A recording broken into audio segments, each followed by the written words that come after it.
You think your dog following you is just clinginess, but that isn't the whole story.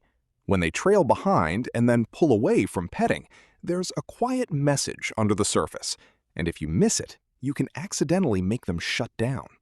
Listen closely. Dogs follow because they want connection, safety, or information. Following is proximity seeking. It's their way of saying, "I want to be near you." But when they refuse affection, what looks like rejection is actually a signal, a boundary, a memory, a misread need. The first thing to understand is that proximity and touch are separate currencies for dogs. You can have one without the other. Here's the deeper pattern. Many dogs learned early that being near humans brought unpredictable touch, sudden hugs, overly enthusiastic stroking, or punished squirming. Over time, the dog builds a simple rule in their mind. Close equals potential overwhelm. So they stay near because it's safe to be close to you, but they refuse affection to avoid the emotional cost of being handled. This creates the puzzling behavior, tethered but untouchable. Now consider the psychology. Dogs are pattern machines. They encode cause and effect very quickly. If a dog once received a reprimand while being petted or had ear handling coincide with vet stress, their nervous system tags physical contact with threat. The brain doesn't reason, "this person is kind." It registers sequences. Touch followed by stress equals caution. That's why they might walk with you calmly but flinch when you go for the shoulder. Their internal rubric is protecting their body. There's also communication layered in. Following can mean surveillance. They're watching you to predict your next move. It's not always affectionate in a human sense. Sometimes it's hypervigilance. A dog who follows and resists touch might be saying, "I need to monitor you so I can control my environment, but I can't risk a touch I didn't choose." The emotional tone here is fragile. They want closeness, but fear loss of control. Science backs this. Stress sensitization in animals shows that unpredictable aversive events heighten fear responses to related cues. Touch that's inconsistent or intrusive becomes a related cue. Hormones like oxytocin modulate bonding, but only when interactions are perceived as safe and consensual. If interactions feel coercive, oxytocin pathways don't activate the same way. Instead, cortisol rises. That's why forcing affection often increases avoidance, not closeness. So what does this mean for you right now? It means the fix isn't more affection, it's predictable, consent-based connection. Start by letting them lead physical contact. Pause, offer your hand at their nose, and wait. If they sniff and step back, don't grab them. When they willingly nudge or lean, reward that choice with a soft voice and a brief, gentle touch.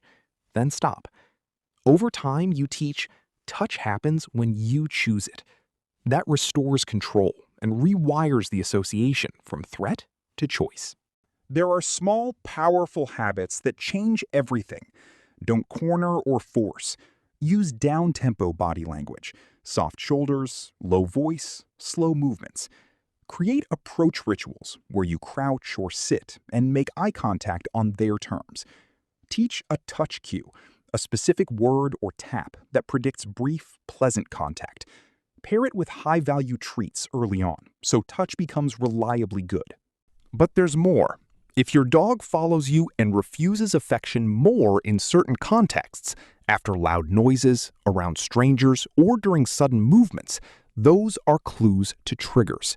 Document the patterns. If the avoidance spikes after the vacuum or a vet visit, the solution includes desensitization, tiny controlled exposures paired with choice and reward. For example, after a short, calm handling practice, immediately offer something the dog loves, so their brain logs, handling can predict something good. And watch the micro signals you might miss. Lip licking, yawning, turning the head, freezing, subtle body tightening. These are the "I'm uncomfortable" language dogs use before they escalate to a full withdrawal. When you see them, step back emotionally. Give space. Your restraint teaches safety faster than insisting on affection ever will. Here's a powerful reframing. Your dog's refusal is actually a gift. It's honest feedback about what they need from you. Humans often take it personally, thinking the dog is being aloof, but the dog is simply communicating limits. Honor those limits, and you'll build trust far deeper than forcing cuddles ever could. If this is changing how you see your dog, hit like and subscribe. It helps others understand their pets too. Let me walk you through a simple, focused routine that rewires the pattern in 4 weeks. Week 1, choice and predictability. Make every touch a voluntary event. Offer your hand, wait for an invitation, reward immediately. Keep sessions to 30 to 60 seconds, several times a day. Week 2, desensitize specific triggers. Very short exposures to the thing that precedes avoidance, followed by a calm reward and a voluntary touch cue.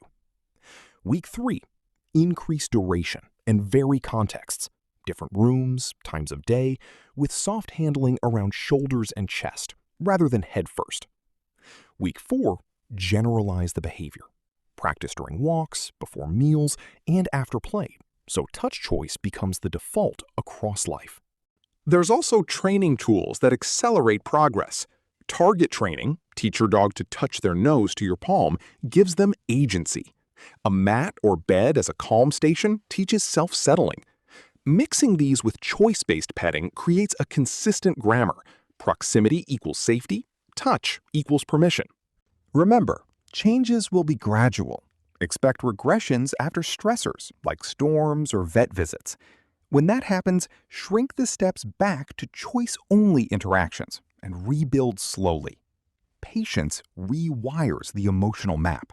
Now, visualize the emotional peak. The first time your dog leans into a pet instead of pulling away.